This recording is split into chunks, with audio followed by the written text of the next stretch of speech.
আসসালামু আলাইকুম। সকলকে আমন্ত্রণ আনন্দ টিভির রাতের সংবাদে। আপনাদের সঙ্গে আছি আমি ছোঁয়া খন্দকার। জাতির জনক বঙ্গবন্ধু শেখ মুজিবুর রহমানের জন্মশতবার্ষিকী উপলক্ষে পাবনায় অনুষ্ঠিত হলো নৌকা বাইচ প্রতিযোগিতা 2021। প্রতি বছরের মতো এবারও রুচির নিবেদনে জেলার আটঘরিয়ার গরুড়ি চিকনাই নদীতে উৎসবমুখর পরিবেশে এ প্রতিযোগিতা অনুষ্ঠিত হয়। প্রতিযোগিতায় প্রধান অতিথি হিসেবে উপস্থিত ছিলেন স্থানীয় সংসদ সদস্য নুরুজ্জামান বিশ্বাস। উদ্বোধক হিসেবে উপস্থিত ছিলেন স্কয়ার গ্রুপের পরিচালক বীর মুক্তিযোদ্ধা অঞ্জন চৌধুরী পিন্টু। ঢাকার দক্ষিণ সিটি কর্পোরেশনের আওতাধীন শ্যামপুরের 51 নম্বর ওয়ার্ড ধোলাইপাড় এলাকার 95% জায়গায় একটি শতবর্ষী পুকুর অবস্থিত। পুকুরটির কোল ঘেঁষে রয়েছে দীর্ঘদিনের পুরানো মসজিদ। এই পুকুরটির একপাশে অজু করেন মুসল্লিরা।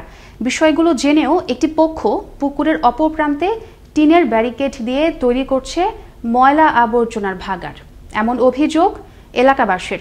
মুসামিয়া প্রতিবেদনে থাকছে বিস্তারিত। ক্যামেরা ছিলেন আলী আহমেদ। শ্যামপুর থানার 52 নং ওয়ার্ডের ধোলাইপাড় এলাকায় শতবর্ষী পুকুরের কুল ঘেঁষে রয়েছে এলাকার মুসল্লিদের নামাজ আদায় করার জন্য একটি মসজিদ। সেই মসজিদের মুসল্লিদের জন্য পুকুরের পার ঘেঁষে তৈরি হচ্ছে একটি পাকা খাট, অথচ পুকুরের জায়গা দখল করে তৈরি করা হচ্ছে ময়লা ফেলার ভাগাড়। কিভাবে একটি পুকুরের এক পারে ময়লা অন্য পারে উজু করার জায়গা হবে, সেখানে প্রতিবাদ এলাকাবাসীর। শতবর্ষী পুকুরটাকে বাঁচিয়ে এখানে যাতে এই এসটিএসটাকে অন্যত্র কোথাও সরিয়ে নেওয়ার জন্য আমি বিনীত অনুরোধ করছি। সরকারের কোনো অধ্যাদেশ আসে কিনা যে পুকুর ভরাট করে এখানে এসটিএস বানানো, এইটাও আমরা জানতে চাই সরকারের কাছে। আবাসিক এলাকার পরিবেশগত ভারসাম্য রক্ষায় আবর্জনা ব্যবস্থাপনা কেন্দ্র নির্মাণের বিরুদ্ধে অবস্থান নিয়েছে ঢাকা দক্ষিণ সিটি কর্পোরেশনের ধোলাইপাড় এলাকাবাসীরা। স্থানীয়দের অনুরোধ সত্ত্বেও প্রাচীন পুকুর ভরাট করে নির্মাণ কাজ পরিচালনা করা হচ্ছে বলে অভিযোগ তাদের। পুকুরে একদিকে মসজিদ ঘাটলা, অপর দিকে ময়লা একটা ঘর বানাইতেছে, এতে কোনো বিবেক কাজ হইতেছে না। চুল্লিদের ক্ষতি এবং এটা তো মহিলাবাসীর ক্ষতি এবং এলাকার দূষণ ছড়া। এটা আমাদের তাপস আছে, উনি যেন বিষয়টা একটু ফলো করে, এটাই আমাদের আকুল আবেদন।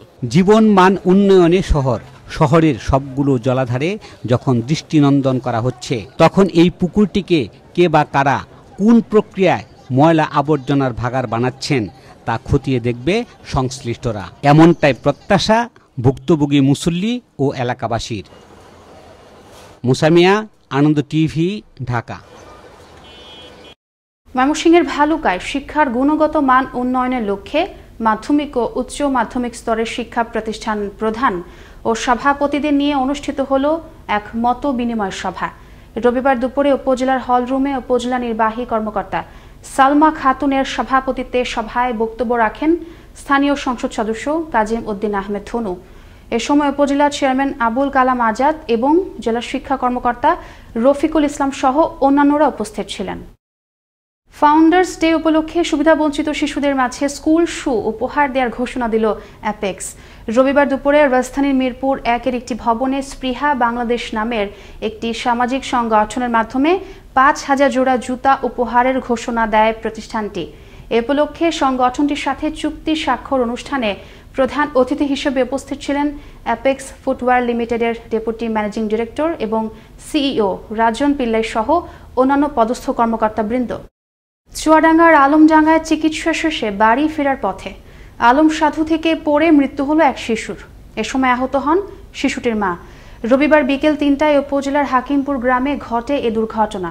খবর পেয়ে নিহত শিশু ও তার মাকে উদ্ধার করে হাসপাতালে পাঠায় পুলিশ। বিষয়টি নিশ্চিত করেন চুয়াডাঙ্গা সদর থানা ভারপ্রাপ্ত কর্মকর্তা মোহাম্মদ মোহসেন। গেল বৃহস্পতিবার ঢাকা থেকে ছেড়ে যাওয়া জামালপুর মুখ যাত্রীবাহী কমিউটার ট্রেনের ছাদে ডাকাতি এবং 2 যাত্রী নিহতের ঘটনায় জড়িত পেশাদার 5 ডাকাতকে গ্রেফতার করেছে র্যাব। এ সময় তাদের কাছ থেকে উদ্ধার করা হয় ডাকাতির কাজে ব্যবহৃত দেশীয় অস্ত্র ও লুণ্ঠিত মোবাইল। রবিবার দুপুরে ময়মনসিংহ র্যাব 14 এর সদর দপ্তরে আয়োজিত এক সংবাদ সম্মেলনে এ তথ্য জানান অধিনায়ক উইং কমান্ডার মোহাম্মদ রকুনুজ্জামান। স্বাস্থ্যবিধি মেনে বর্ণাঢ্য আয়োজনের মধ্য দিয়ে পালিত হল বঙ্গবন্ধু সাংস্কৃতিক জোটের 41তম প্রতিষ্ঠাবার্ষিকী। দিনটি উপলক্ষে বঙ্গবন্ধু সাংস্কৃতিক জোটের নেতাকর্মীরা ধানমন্ডির 32 নম্বরে জাতির জনক বঙ্গবন্ধু শেখ মুজিবুর রহমানের প্রতিকৃতিতে ফুল দিয়ে শ্রদ্ধা নিবেদন করেন। তবে বঙ্গবন্ধুর বিচারের দাবিতে প্রতিষ্ঠিত হওয়া এই সংগঠনটি দীর্ঘদিনেও পায়নি আওয়ামী লীগের সহযোগী সংগঠনের স্বীকৃতি। কাজী আলামিনের প্রতিবেদনে থাকছে বিস্তারিত। বঙ্গবন্ধু সাংস্কৃতিক জোটের ৪১তম প্রতিষ্ঠা বার্ষিকী পালিত হয়েছে। দিনটি উপলক্ষে বঙ্গবন্ধু সাংস্কৃতিক জোটের নেতাকর্মীরা ধানমন্ডি ৩২ নম্বরে বঙ্গবন্ধু ভবন প্রাঙ্গণে জাতির পিতা বঙ্গবন্ধু শেখ মুজিবুর রহমানের প্রতিকৃতিতে ফুল দিয়ে শ্রদ্ধা নিবেদন, কেক কাটা, শোভাযাত্রা ও আলোচনা সভা সহ বিভিন্ন কর্মসূচির আয়োজন করেছে। ৭৫-এর ১৫ই আগস্টের পর দুঃসময়ে দুর্দিনে বঙ্গবন্ধু সাংস্কৃতিক জোট প্রতিষ্ঠা করেন চলচ্চিত্র নির্মাতা আলমগীর কুমকুম, জানিয়েছেন নেতৃবৃন্দরা। আজকে ৪১ বছর বঙ্গবন্ধু সাংস্কৃতিক জোট আন্দোলন সংগ্রাম করে আজকে এসেছে।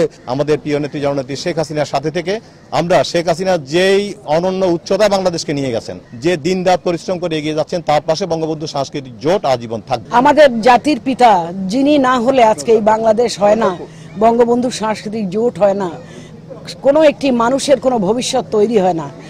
তার কারণেই আজ হয়েছে, আমরা দেশ পেয়েছি, আমরা সংগঠিত হয়েছি। প্রতিষ্ঠা বার্ষিকীতে সংগঠনের নেতাকর্মীরাই নয়, অংশগ্রহণ করেছেন দেশবরেণ্য রাজনীতিবিদ, সমাজসেবক ও চলচ্চিত্র শিল্পীরা। আমাদের সাংস্কৃতিক অঙ্গনে এই সাংস্কৃতিক জোট অনেক বড় একটি ভূমিকা রাখবেন। যারা এর সাথে সম্পৃক্ত, তাদের আয়োজন, তাদের উদ্যম দেখে আমি খুব আশাবাদী। বঙ্গবন্ধু হত্যার বিচারের দাবিতে এই সংগঠন প্রতিষ্ঠা হলো ৪১ বছরেও সহযোগী সংগঠন স্বীকৃতি পায়নি। আমাদের একটি দাবি, এই সংগঠনটিকে আওয়ামী লীগের একটি সহযোগী সংগঠন অথবা আদর্শিক সংগঠন, ভাতৃপ্রতি সংগঠন হিসাবে স্বীকৃতি দেওয়ার জন্য। আলমগীর কুমকুম ভাই যে সংগঠনকে প্রতিষ্ঠা করেছিল খুব একটা বৈরী অবস্থার সময়, সেই অবস্থা এখন আপনার উত্তীর্ণ হয়ে বাংলাদেশ আওয়ামী লীগের এখন সুসময়, সেই সুসময়ে আছি, দুঃসময় ছিলাম। বঙ্গবন্ধু সাংস্কৃতিক জোটের সভাপতি ফাল্গুনী হামিদের সভাপতিত্বে প্রধান অতিথি হিসাবে ভার্চুয়ালে যোগ দিয়েছেন মাননীয় পরিকল্পনা মন্ত্রী এম এ মান্নান। প্রধান আলোচক হিসাবে শিক্ষা মন্ত্রণালয়ের মাননীয় উপমন্ত্রী মহিবুল হাসান চৌধুরী সভায় বক্তব্য দেন।